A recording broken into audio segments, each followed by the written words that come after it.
There are places in this world, deep within forests and sprawling wilderness, where people walk in and simply never walk out. Not because they wanted to disappear, not because they were careless, but because something about these places seems to swallow people whole, leaving behind nothing but questions, grief, and silence. Tonight, we are going to explore some of the most unsettling forests on Earth, places where the missing persons numbers are staggering, where search parties comb through miles of dense woodland only to come up empty-handed, and where the line between the explainable and the deeply disturbing gets thinner with every case.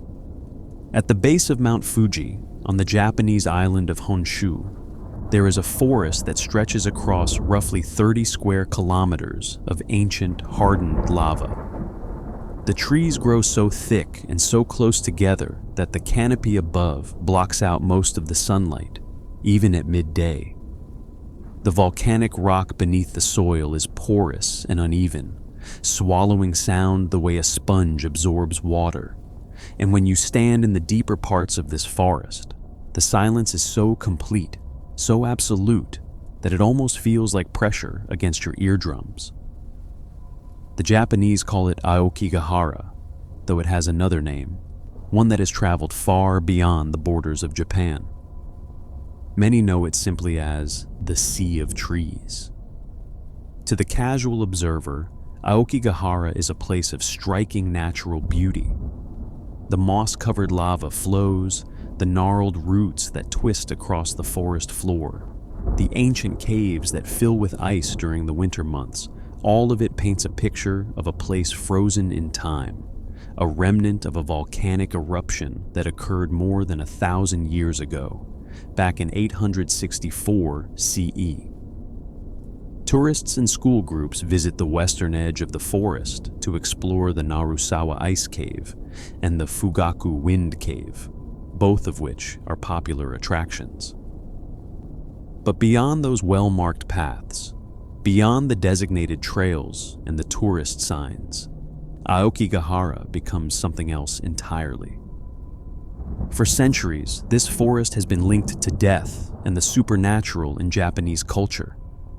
Long before the modern era, local folklore held that Aokigahara was home to yurei, the restless spirits of the dead who could not find peace. Some believed these spirits had been stranded in the forest after being left there to die, a grim reference to the ancient practice of ubasut. During times of severe famine, when food was scarce and survival hung in the balance, it is said that families would carry their elderly or infirm relatives deep into remote wilderness areas and leave them there to perish from exposure and starvation. Though there is no direct documented evidence tying Aokigahara specifically to ubasut, the association runs deep in the cultural memory of the region. The idea that the forest is saturated with the sorrow and anguish of those abandoned souls has persisted for generations, passed down through whispered stories and local superstition. But it was a work of fiction that truly cemented Aokigahara's dark reputation in the modern consciousness. In 1960, the acclaimed Japanese author Seicho Matsumoto published a novel called Nami no To, or Tower of Waves, a tragic story of star-crossed lovers who, unable to be together in life, chose to end their lives together in the Sea of Trees. The novel was widely read, and its romantic yet devastating portrayal of the forest as a final destination struck a chord in Japanese society. Some researchers believe the book served as a kind of catalyst, tying together the forest's existing folklore with a contemporary narrative that made Aokigahara synonymous with finality. And in the decades that followed, the numbers began to climb in ways that troubled local officials deeply. By the 1970s, annual body searches had become a grim routine. Police officers, volunteers, and journalists would enter Aokigahara each year, combing through the undergrowth, checking the caves, following the faint trails that veered off the designated paths and wound deeper into the trees. They would find personal belongings scattered in the undergrowth. They would find tents that had been set up and then abandoned. They would find lengths of tape and string tied to tree branches, markers left by people who had ventured in and tried to find their way back out, some successfully and some not. The numbers they recovered each year were staggering. Published reports from the early 2000s indicated that roughly 30 people were found dead in the forest each year, though the true number was almost certainly higher. Japanese authorities eventually made the decision to stop publicly reporting the annual totals, fearing that the statistics themselves were feeding the forest's grim reputation and drawing more people to it. And yet, Aokigahara is not solely a place of self-inflicted endings. People go missing there for reasons that have nothing to do with intent. The forest is genuinely disorienting. The volcanic rock beneath the soil contains iron deposits that can cause compass needles to behave erratically when placed directly on the ground, spinning and pointing in directions that have nothing to do with true north. While a compass held at normal height will function correctly, someone kneeling on the forest floor to check their bearings could easily be led astray. Cell phone signals are unreliable at best, and the density of the tree cover means that GPS devices can lose their fix with alarming ease. The floor of the forest itself is a treacherous obstacle course of tangled roots, hidden crevices, and uneven lava formations covered by a deceptive carpet of moss that looks solid but can give way underfoot. It is a place where a single wrong turn can leave you completely, hopelessly lost within minutes. There are accounts of hikers who entered Aokigahara with no intention of anything other than a pleasant afternoon walk and found themselves utterly disoriented within the hour. Some of them described the experience of walking in what they were certain was a straight line, only to realize they had circled back to the same gnarled tree or the same moss-covered boulder they had passed 20 minutes earlier. The sameness of the landscape plays tricks on the mind. Without the sun visible through the canopy, without the sound of a road or a stream or the distant call of another human voice to orient you, the forest becomes a place without direction. A green, silent maze where every path looks identical to the last. And the floor itself is treacherous in ways that are not immediately apparent. What looks like a solid patch of moss can conceal a deep crevice in the volcanic rock beneath it, and the tangle of roots that weave across the ground can catch an ankle and send even the most careful walker tumbling. In an environment where a twisted ankle can mean the difference between walking out and never being found, every step carries weight. The Japan Ground Self-Defense Force has conducted navigation training exercises in Aokigahara since 1956, a testament to the difficulty of moving through this terrain even for trained military personnel with proper equipment. For an unprepared hiker or a curious tourist who wanders off the marked trails, the forest can become a labyrinth with no exit. The trees look the same in every direction. The silence gives you nothing to orient yourself by. And the deeper you go, the thicker the canopy becomes, until even the sky above is hidden from view. Efforts to prevent tragedies in Aokigahara continue to this day. Signs are posted at the forest's entry points, written in both Japanese and English, urging anyone in distress to reconsider and to seek help. Volunteers patrol the trails, keeping an eye out for individuals who appear to be in crisis. Surveillance cameras have been installed along some paths, and musicians, counselors, and community members have all contributed to ongoing efforts to shift the narrative around the forest, to reframe it as a place of natural beauty and ecological significance rather than the bleak destination its reputation suggests. But despite all of these measures, people continue to vanish into the sea of trees, and the forest keeps its secrets buried beneath centuries of volcanic rock and ancient silence. Thousands of miles to the west, in the heart of Transylvania, Romania, there is another forest with a reputation that has earned it a name known to paranormal investigators, folklorists, and curious travelers around the world. Covering roughly 250 hectares on the outskirts of the city of Cluj-Napoca, the Hoia Baciu forest is often called the Bermuda Triangle of Romania, and those who have spent time within its twisted, gnarled tree line will tell you that the comparison is not an exaggeration. The forest gets its name from a local shepherd, a man called Baciu, who, according to legend, entered the woods one day with a flock of 200 sheep. Neither the shepherd nor any of the sheep were ever seen again. There was no trace of them, no wool caught on branches, no bones found in the undergrowth, no sign that 200 living animals and the man who tended them had ever existed at all. The story is old, and like all legends, its details may have shifted over the centuries, but the core of the tale has remained the same.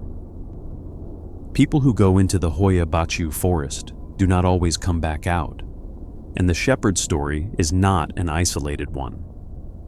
Over the years, locals living near the forest have reported a consistent and deeply unsettling pattern of disappearances and strange experiences. One of the most widely told stories involves a 5-year-old girl who wandered into the forest and vanished. Search parties were organized. The surrounding area was combed. Days turned into weeks, and weeks turned into months, and eventually, the search was abandoned. Then, according to the story, 5 years later, the girl walked out of the forest. She was wearing the same clothes she had been wearing the day she disappeared. She appeared to be in the same physical condition, and she had no memory whatsoever of where she had been or what had happened to her during the 5 years she was gone. Some have suggested this tale is pure folklore, a campfire story that grew in the retelling. Others point to it as evidence that something genuinely inexplicable is happening within those woods. What makes the Hoia Baciu forest particularly eerie is not just the stories of people who vanish, but the physical effects that visitors consistently report upon entering. Locals and tourists alike have described sudden, overwhelming anxiety upon stepping past the tree line, a deep and irrational sense of unease coupled with the distinct feeling of being watched. Some report nausea, headaches, and dizziness. Others have emerged from the forest with unexplained rashes, burns, and scratches on their skin that they cannot account for. Electronic devices frequently malfunction within the forest. Cameras fail. Batteries drain at an accelerated rate. Compasses spin. And then there are the photographs. Visitors have captured images within the forest that, when examined later, appear to contain faces, figures, and shapes that were not visible to the naked eye at the time the photos were taken. The trees themselves contribute to the forest's otherworldly atmosphere. Many of them are twisted and bent at sharp, unnatural angles, spiraling in a clockwise direction, as if something in the soil or the air has warped their growth over centuries. They are old trees, some estimated to be over 200 years in age, and yet many of them appear strangely young. Their bark smooth where it should be rough, their forms contorted where they should be straight. Walking among them feels less like walking through a living forest and more like walking through a set designed for a horror film, except that no one designed this. It grew this way on its own, and no one can fully explain why. At the center of the Hoia Baciu forest lies something even more baffling: a near-perfect circle of barren ground where absolutely nothing grows. The clearing is approximately 290 meters in diameter, and despite extensive testing of the soil, scientists have found no chemical, biological, or geological explanation for why vegetation refuses to take root there. The soil is normal, the drainage is adequate, the sunlight that reaches the clearing is sufficient, and yet the ground remains stubbornly empty, as if something unseen has drawn a line around this patch of earth and declared it off-limits to life. Visitors who stand in this clearing describe a heightened sense of the unease that pervades the rest of the forest, as though whatever energy saturates the Hoia Baciu is concentrated most intensely in this one barren spot. Some people report feeling physically ill when standing within the circle, experiencing vertigo, pressure in their ears, and an overwhelming urge to leave immediately. In the 1960s and 1970s, the mystery deepened significantly when numerous witnesses began reporting seeing unidentified flying objects hovering above the forest. A Romanian biologist named Alexandru Sift, who had been conducting ecological research in the area, captured some of these alleged sightings on film. His photographs showed luminous, disc-shaped objects suspended above the treetops, and the images generated considerable attention, both within Romania and internationally. Other witnesses in the same era described seeing balls of light drifting between the trees, orbs that moved with apparent purpose and intelligence, hovering, pausing, and then vanishing abruptly. The photographs sparked international interest and added yet another layer to the forest's already dense mythology. In the 1970s, a Romanian physicist named Dr. Adrian Patrut began conducting formal research in the Hoia Baciu forest, focusing on the area's magnetic anomalies and their potential connection to the phenomena reported by locals and visitors. His studies, though ultimately inconclusive, generated considerable interest in the scientific community and helped to establish the forest as a site of ongoing research. Some researchers have speculated that higher than normal levels of radioactivity in certain parts of the subsoil, produced by natural uranium deposits, could account for some of the physical symptoms visitors report, including rashes, nausea, and the intense anxiety that seems to descend on people who spend time in the forest.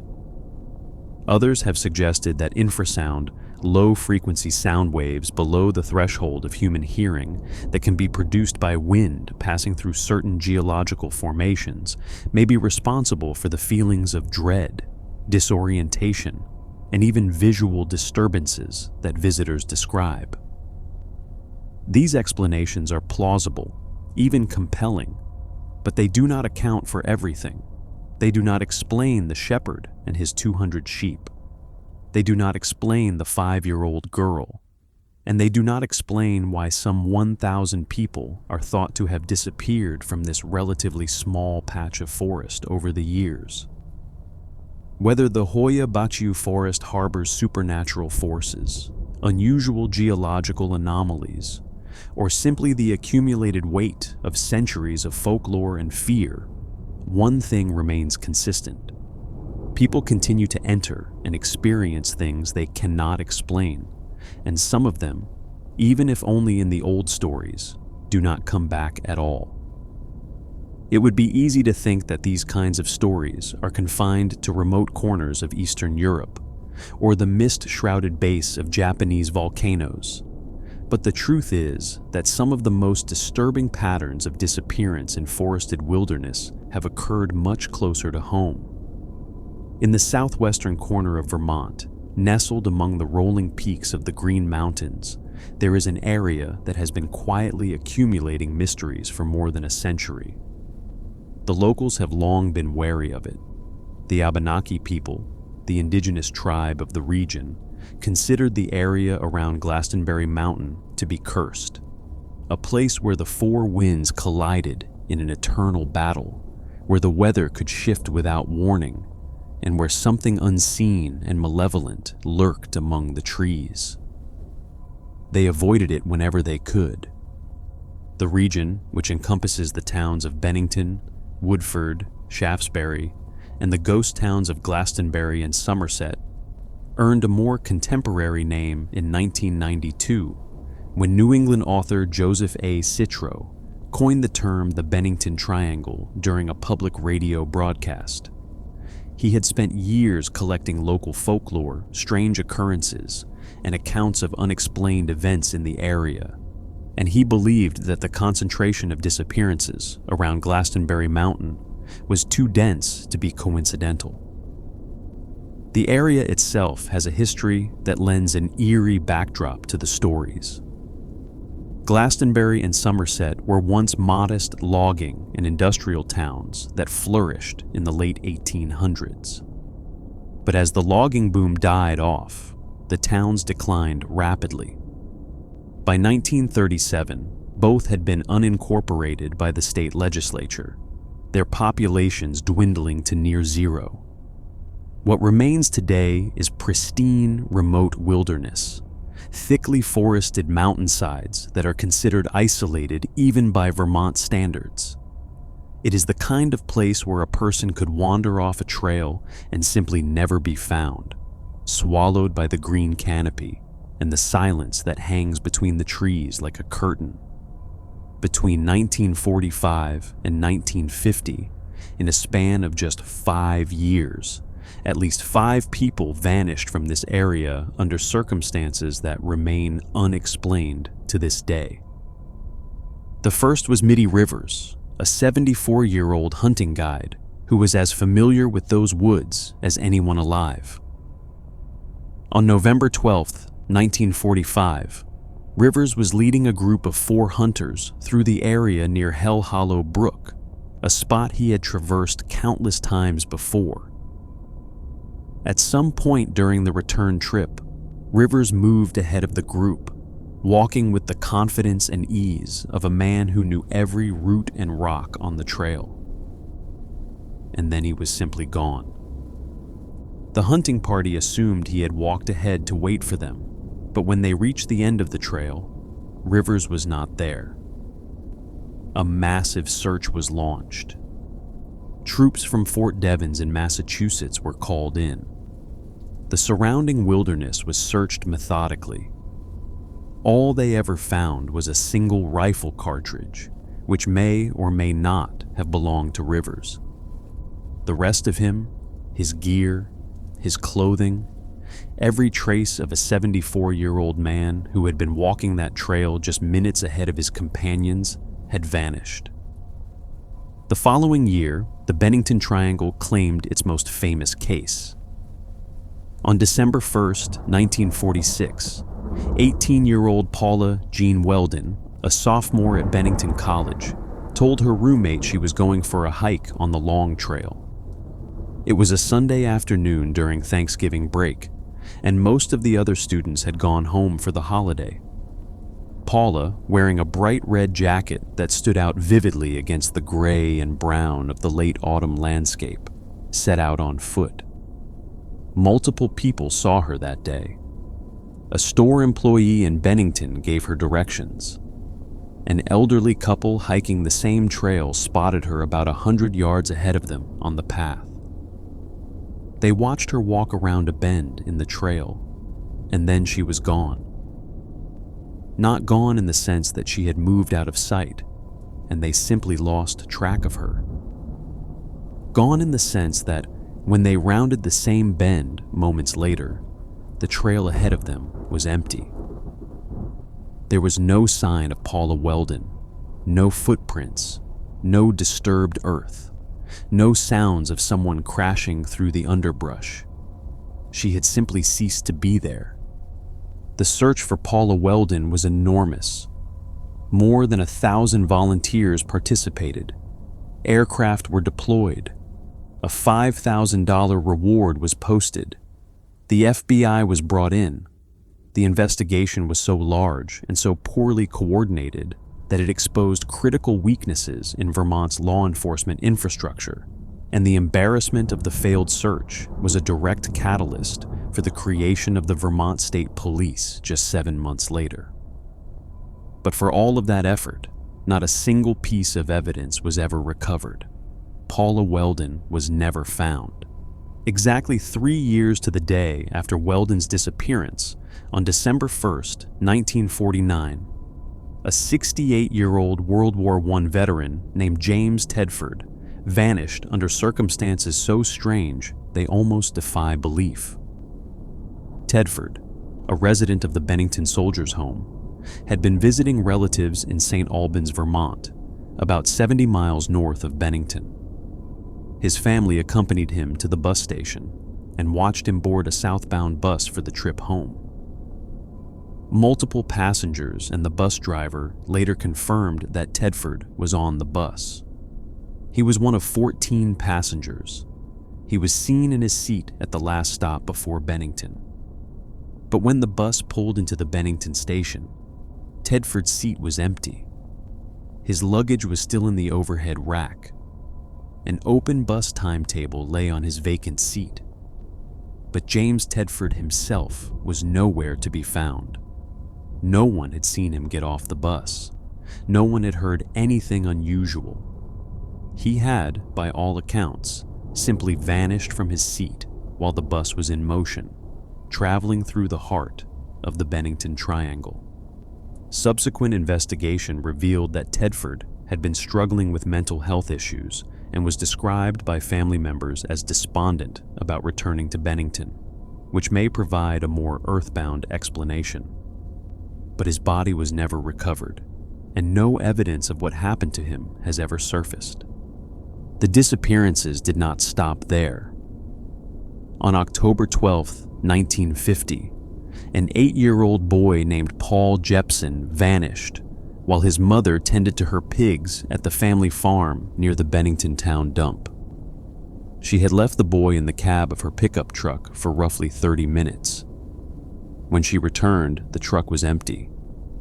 Bloodhounds tracked Paul's scent along an adjacent road to an intersection, where the trail abruptly ended, as if he had been picked up by a vehicle or had simply ceased to exist at that spot. A massive search was conducted. Paul Jepson, like those before him, was never found.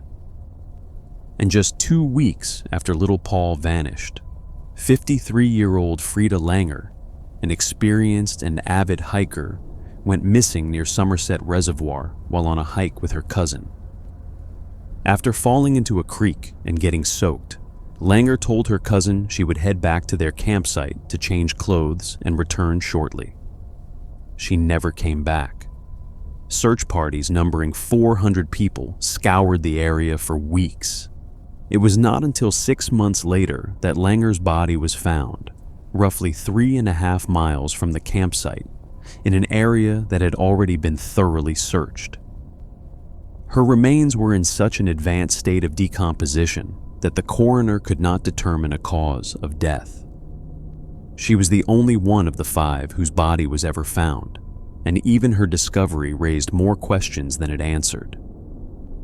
Some have suggested that a serial killer operated in the Bennington area during this period, preying on people of wildly different ages and backgrounds who happened to be in vulnerable positions. Others have pointed to the area's dangerously unpredictable weather patterns, where temperatures can plummet and winds can shift without warning, as a natural explanation for disorientation and exposure. The Abenaki Curse. The abandoned coal mines that dot the mountainside, where a person could fall into a shaft and never be discovered. All of these theories have been proposed, and none of them have ever been proven. The Bennington Triangle remains what it has always been, a place where the answers are as lost as the people who went looking for them. If the Bennington Triangle seems like an anomaly, a strange cluster of events confined to one remote patch of New England wilderness, then the broader picture of missing persons across America's wild places should serve as a sobering reminder that it is not. The uncomfortable truth is that no one knows exactly how many people have disappeared from national parks and forests in the United States, because no single federal agency keeps a comprehensive, publicly accessible database of these cases. The National Park Service does not directly collect or publish data on the total number of visitors who go missing within its 424 sites. The United States Forest Service, which manages a separate and even more vast network of wildlands, follows a similar practice.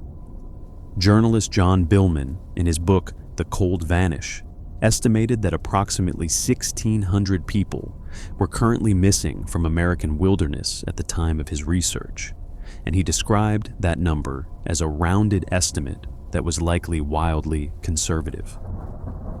Former police detective David Paulides, who has spent years compiling and investigating these cases through his Missing 411 research series, has identified what he calls cluster zones, geographic areas where disappearances seem to concentrate with unusual density.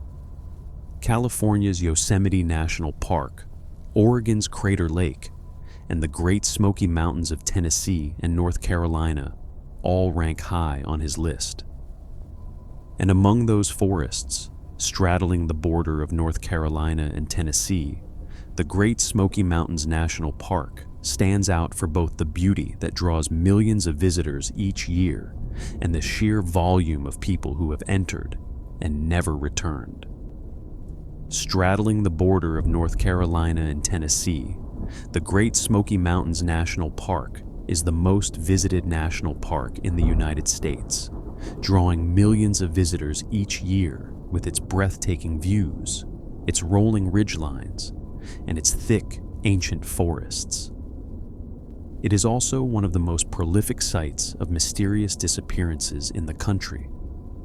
Between 1944 and 2010, there were over 1,600 documented missing persons cases within the park, and many of those cases have never been resolved.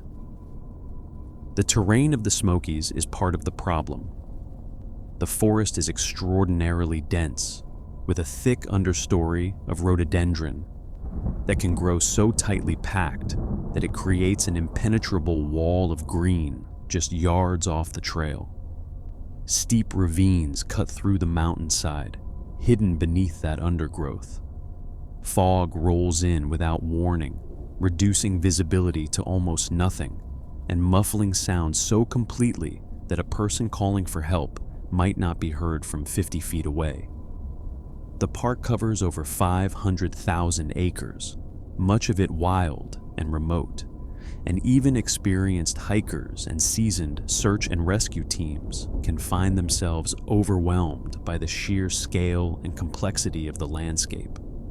But it is one case from the Smokies that has captured the public imagination more than any other, a case that remains the largest search and rescue operation in the history of the National Park Service, and one that, more than 50 years later, still has no answer. On Father's Day weekend in 1969, a boy named Dennis Martin was 6 years old, just a few days shy of his 7th birthday, when his family took him on their annual camping trip to the mountains. Dennis, his older brother Douglas, his father William, and his grandfather Clyde hiked into the backcountry and made camp at Spence Field, a highland meadow along the Appalachian Trail. It was a family tradition, one they had done many times before. On the afternoon of June 14th, the Martin family met up with friends, another family with children, and the boys began to play. The kids hatched a plan to hide in the bushes and then jump out to scare the adults. The older boys went off in one direction. Dennis, wearing a bright red t-shirt, went the other way, heading northwest toward the Appalachian Trail. William Martin watched his youngest son disappear behind a cluster of bushes. Moments later, the older boys leapt out with a shout. Dennis did not. 3 to 5 minutes passed. William began calling out for his son. He walked the Appalachian Trail west for about a mile, calling Dennis's name, his voice growing more frantic with each step. Dennis was gone. What followed was a search of staggering proportions.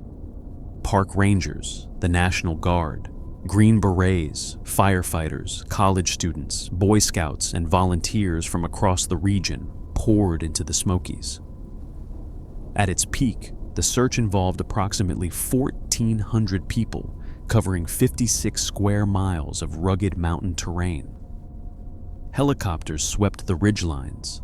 Search dogs were deployed, though a massive thunderstorm that dumped 3 inches of rain on the area just hours after Dennis vanished washed away scent trails and obliterated any tracks the boy might have left behind. Temperatures dropped into the low 50s that night, and a 6-year-old boy in a t-shirt and shorts was somewhere out there in the dark, wet wilderness, if he was still out there at all. As the days wore on, tantalizing but ultimately inconclusive clues surfaced. Child-sized footprints were found near a stream, one print from a bare foot and the other from a shoe consistent with what Dennis had been wearing. Park officials initially dismissed the prints, believing they had been left by a Boy Scout participating in the search, but retired park ranger and author Dwight McCarter later argued that the prints were more likely Dennis's, as they were solitary and not part of a group. Another piece of evidence was perhaps even more disturbing. A man named Harold Key, who was camping with his family near a spot called Rowan's Creek, about 5 miles from Spence Field, reported hearing a sickening scream on the afternoon Dennis disappeared. Roughly 3 minutes later, Key said he saw a rough, disheveled-looking man moving through the woods in the direction of the scream. The man appeared to be carrying something, possibly cloth or clothing, and Key noted that the fabric appeared to be red, the same color as Dennis's t-shirt. Park rangers and the FBI investigated the sighting, but concluded there was insufficient evidence to link it to Dennis's disappearance, noting that the distance from Spence Field made it difficult for anyone to have traveled that far in the time frame given. The FBI was eventually brought in to investigate the possibility that Dennis had been abducted, but after a thorough review of the Martin family's background and circumstances, they found no evidence of foul play and no enemies of the family. The search was officially scaled back on June 29, 1969, and formally closed on September 14th. Dennis Martin was never found. To this day, not a single piece of his clothing, not his shoes, not a shred of that red t-shirt, has ever been recovered from those mountains. His father, William Martin, spent the rest of his life haunted by the memory of watching his youngest son walk behind that cluster of bushes and never come back. He offered a $5,000 reward for information, a sum equivalent to more than $40,000 today, and the family never stopped believing that someone, somewhere, knew what happened to their boy. William Martin passed away without ever learning the truth. The case forever changed how search and rescue operations are conducted in the United States, with officials learning the painful lesson that more searchers are not always better, that overwhelming a search area with over 1,000 well-meaning but untrained volunteers can actually destroy evidence and make the operation less effective, not more. The National Park Service's own review of the search, completed in October 1969, acknowledged that the rapid influx of searchers had been poorly organized and that critical evidence, including scent trails and potential footprints, had likely been compromised by the sheer volume of foot traffic in the area. Dogs should have been deployed immediately, the report noted, even after the rain, because Dennis would have continued creating a new scent trail if he was still moving, But those lessons came too late for Dennis, and too late for the Martin family. The Smokies are not the only national park where people vanish at rates that trouble both investigators and the public. Across the United States, an estimated 330 people die in national parks each year, according to the National Park Service. Most of those deaths are accidental, with drowning being the leading cause. But a troubling number of people simply disappear, their cases going cold as the weeks and months and years pile up. The National Park Service maintains a website dedicated to its cold cases, listing the names and circumstances of people who went missing or were killed on park property and whose cases remain unsolved. The oldest case on that list involves a 10-year-old boy whose remains were found in Rocky Mountain National Park, a case that has been open for over 6 decades. And for every name on that list, there are families still waiting for answers that may never come. Yosemite National Park in California, with its towering granite cliffs, deep valleys, and vast backcountry, has a particularly long and disturbing history of missing persons. The park spans nearly 1,200 square miles of some of the most dramatic landscape in North America, and its sheer cliffs, dense forests, swift rivers, and extreme elevation changes create an environment where even the most experienced hikers can find themselves in mortal danger. Since 1909, dozens of people have disappeared within the park's boundaries, and some of those cases remain as baffling today as they were when they were first reported. One of the most perplexing is the case of 14-year-old Stacy Ann Arras, who vanished from Yosemite on July 17, 1981. Stacy was on a 4-day group horseback trip through the park's High Sierra Camp Loop with her father, George, and a group of about 10 other people. They had ridden in from Tuolumne Meadows and stopped for the night at the Sunrise High Sierra Camp, a cluster of tent cabins at an elevation of 9,400 feet above sea level, set against a stunning alpine meadow. After arriving and freshening up, Stacy told her father she wanted to walk down the trail toward Sunrise Lakes to take some photographs. She had her camera with her. Her father declined to join her, but a 77-year-old man from their group, Gerald Stewart, offered to walk with her. The two headed down the trail together. After a short distance, Gerald felt tired and sat down to rest. The rest of the group, watching from up at the camp, saw Stewart sit down and then watch Stacy continue on alone, walking a bit further before disappearing behind a cluster of trees. She never reappeared. When Stacy did not return after a reasonable amount of time, the group went looking for her. The National Park Service launched a formal search that lasted 9 days and involved up to 150 people, including 67 Mountain Rescue Association volunteers, search dogs, and helicopters, all scouring a 3 to 5 square mile area around Sunrise Lake. The only thing ever found was a camera lens on the trail, which may or may not have belonged to Stacy. The search dogs were unable to pick up any scent due to dry and dusty conditions. No trace of Stacy Ann Arras has ever been found. Her case file, according to the National Park Service, exceeds 2,000 pages, an unusually large number for a missing persons case, and the agency has consistently denied Freedom of Information Act requests, seeking to release those files, treating the case as an ongoing criminal investigation more than 4 decades later. The question of what happened to a 14-year-old girl who walked down a trail in broad daylight, within sight of multiple witnesses, and simply vanished behind some trees, remains one of Yosemite's darkest unsolved mysteries. But not all disappearances in America's forests are mysteries without answers. Some have answers that are far more terrifying than any supernatural explanation could ever be. In the forests of the American Southeast, between the years of 2007 and 2008, hikers began disappearing from national forests in Georgia, North Carolina, and Florida. The cases seemed unrelated at first, separated by hundreds of miles and involving victims of different ages and backgrounds. But as investigators began to connect the dots, a chilling pattern emerged, one that pointed not to the dangers of the wilderness itself, but to a predator who had turned America's most beautiful hiking trails into his personal hunting ground.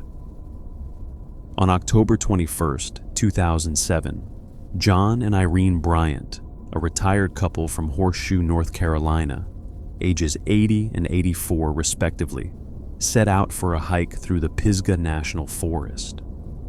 They were avid hikers, experienced and comfortable in the outdoors, and there was nothing unusual about their plans. They parked their maroon Ford Escape at Yellow Gap Road near Highway 276 and headed into the woods. They never came back. When family members did not hear from the Bryants for 2 weeks, they reported them missing. More than 30 volunteers, cadaver dogs, and a helicopter searched the area. On November 10th, Irene Bryant's body was found in the Nantahala National Forest. She had been bludgeoned to death with a blunt instrument. John remained missing. Investigators discovered that someone had used the Bryant's bank card to withdraw $300 from an ATM in Ducktown, Tennessee. Surveillance footage showed an older man in a yellow rain jacket, his face obscured by the hood. John's skull was not found until February of the following year, discovered by a hunter in the forest. Less than 2 months after the Bryants vanished, on December 1st, 2007, 46-year-old Cheryl Dunlap, a nurse and devout churchgoer, went missing while spending a Saturday afternoon in the Apalachicola National Forest in Florida. She had been reading near the Leon Sinks geological area, a place she loved to visit for its quiet beauty. Her car was found with slashed tires. Her decapitated body was discovered 2 weeks later by a hunter with his dogs, deep in the forest. Someone had used her ATM card 5 times in Tallahassee, withdrawing $700 from her account. Tips came in about a strange homeless man with a dog driving a green Chevrolet Astro van. But the lead went cold. Then, on New Year's Day 2008, 24-year-old Meredith Hope Emerson set out for a hike on Blood Mountain in Georgia's Chattahoochee National Forest with her black Labrador retriever, Ella. Meredith was an experienced hiker, an honors graduate of the University of Georgia with a degree in French, and a trained martial artist with a blue belt in Aikido. She was capable, confident, and comfortable in the outdoors. Multiple witnesses saw her on the trail that day, and several noticed an older man with a dog who appeared to be following her. That man was 61-year-old Gary Michael Hilton, a drifter with a history of violent outbursts and a van full of secrets.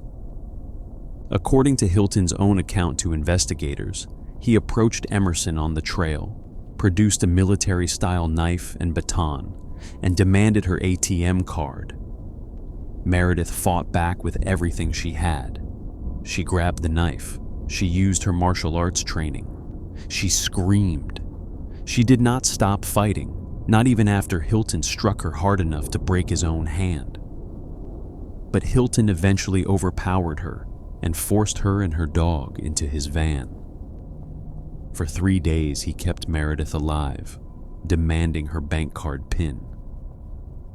And for 3 days, Meredith Emerson bought herself time by deliberately giving him the wrong number, hoping that someone would find her, that help would arrive. When investigators later learned what she had done, one agent said, with deep sorrow in his voice, that Meredith was doing everything she was supposed to do to stay alive. They just did not get there in time. On January 4th, 2008, Hilton killed Meredith Emerson with a tire iron and later decapitated her in an attempt to prevent identification. Hilton was arrested that same day, caught by a witness who spotted him cleaning out his van at a gas station and called the police. Investigators found blood evidence inside the vehicle that matched Emerson's DNA. In exchange for the death penalty being taken off the table and the assurance that his dog, a golden retriever named Dandy, would be safely rehomed, Hilton led investigators to Meredith's remains. He pleaded guilty and was sentenced to life in prison with the possibility of parole after 30 years. He was subsequently linked to and convicted of the murders of the Bryants and Cheryl Dunlap, receiving the death penalty in Florida for Dunlap's murder and life in prison in North Carolina for the Bryants. Investigators believe Hilton may be responsible for additional unsolved murders of hikers, including the 1997 death of 51-year-old Judy Smith, whose scattered bones were found in the same Pisgah National Forest where the Bryants were killed, and the 2005 disappearance of 26-year-old Rosanna Miliani from the Appalachian Trail. A store clerk even came forward to say she believed she had seen Miliani and an unidentified older man matching Hilton's description in her shop shortly before Miliani vanished. The case of Gary Michael Hilton, known as the National Forest serial killer, serves as a stark and terrifying reminder that the wilderness does not just hide the forces of nature. It can also hide the very worst of humanity.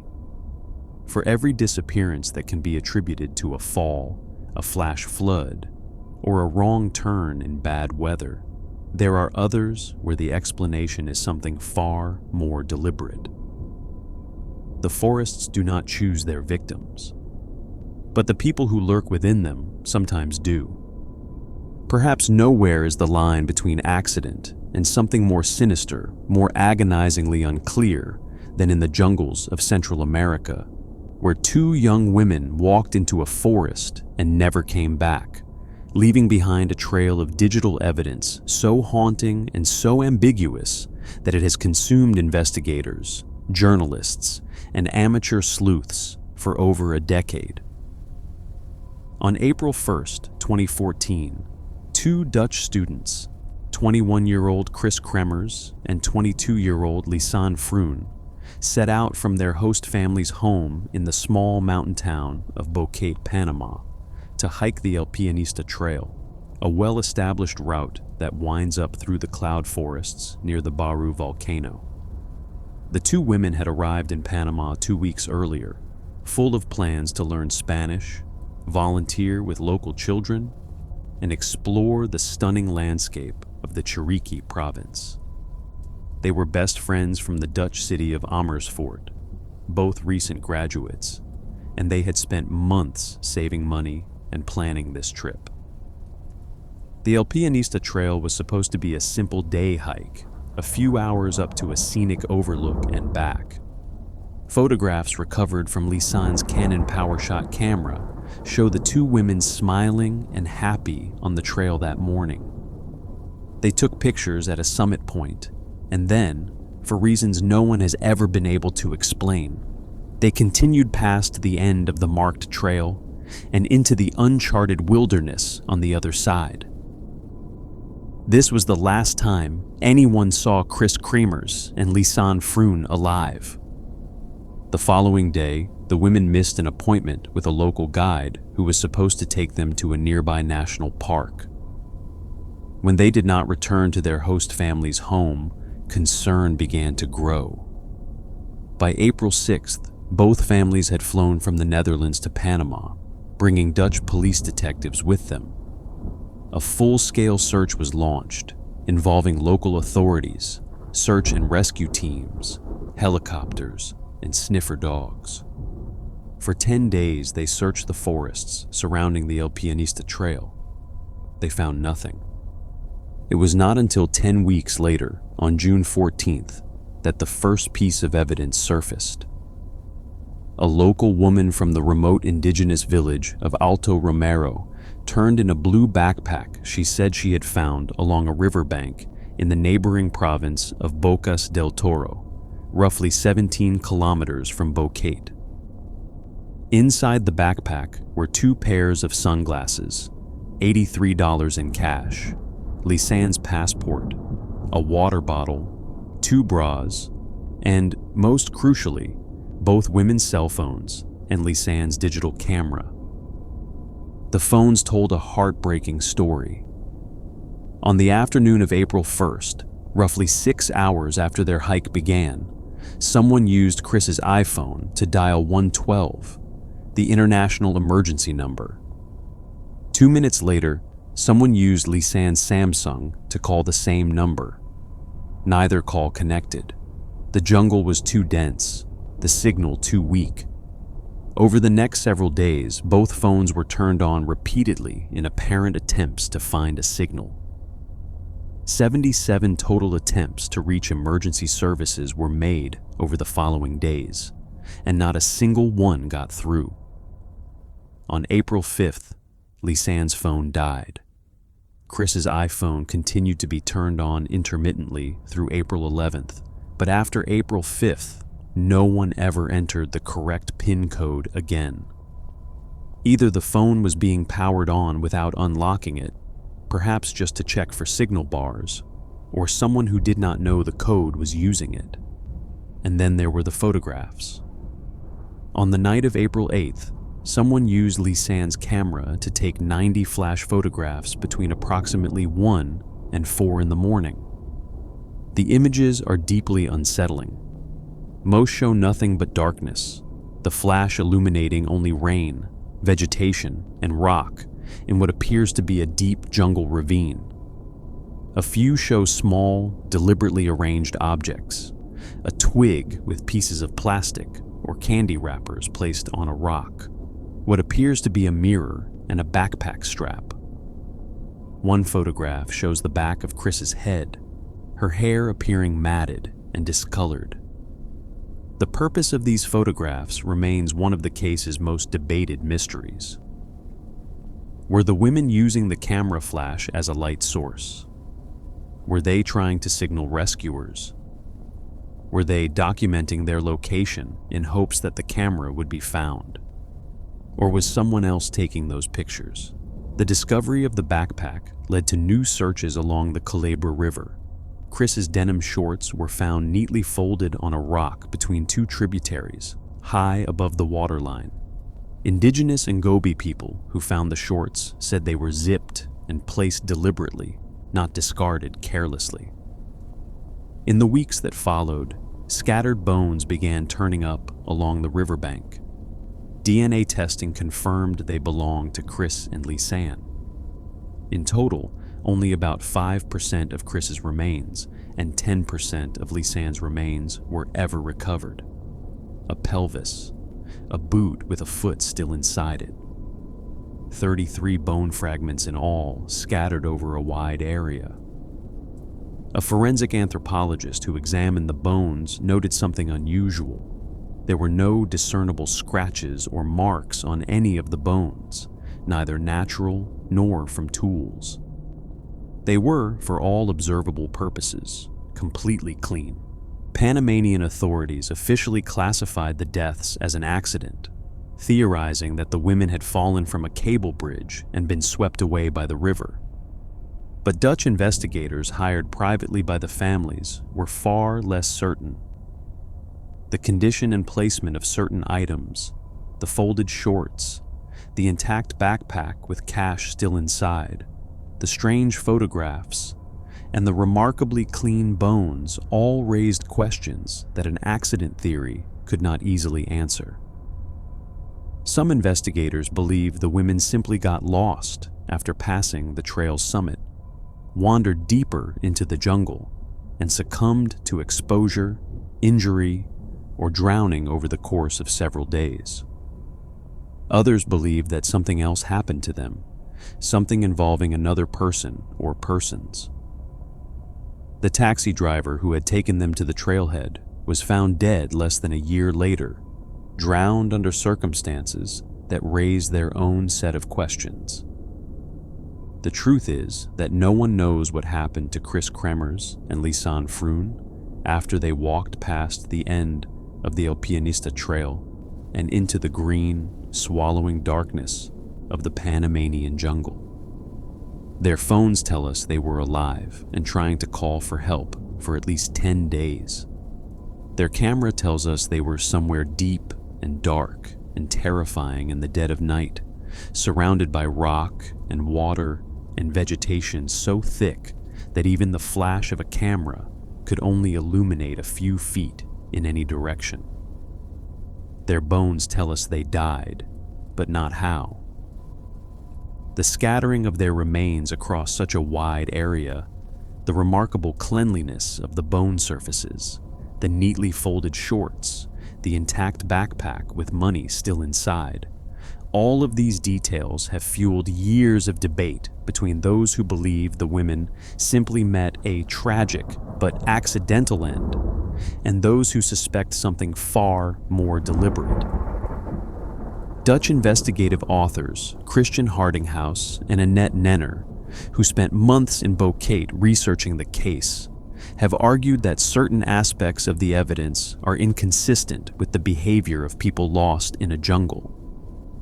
Nenner, who personally walked the Alpinista Trail multiple times and spent extensive time in the surrounding wilderness, concluded that if the women had truly become lost after passing the summit, they should have been findable by the search parties that combed the area in the days following their disappearance. The couple published their findings in a book titled Still Lost in Panama, which detailed what they described as irregularities in the handling of evidence by Panamanian authorities and raised questions about whether all of the digital evidence on the women's devices had been preserved intact.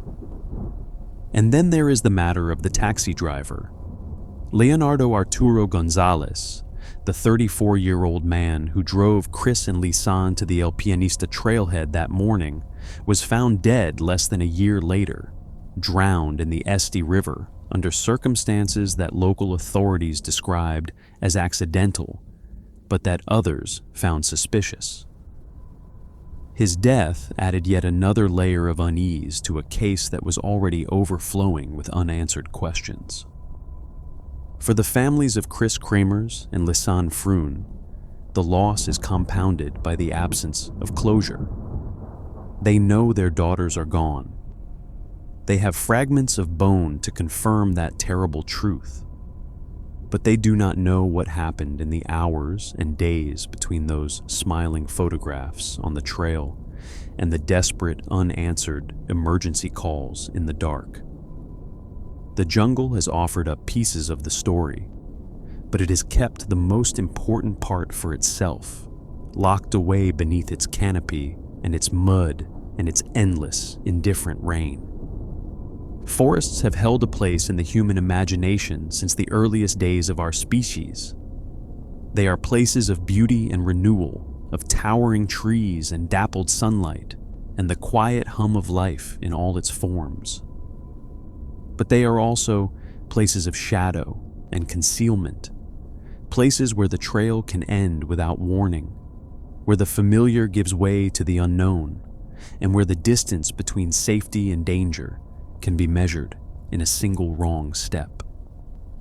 The stories we have explored tonight are reminders of that duality, of the fact that for all our technology and all our confidence, the wilderness still holds power over us, and it does not always let go of what it takes. If these stories kept you company tonight, and if they gave you something to think about as you drift off, I would truly appreciate it if you hit that like button, subscribed to the channel, and maybe left a comment letting me know which of these forests unsettled you the most. Thank you for listening, and sleep well.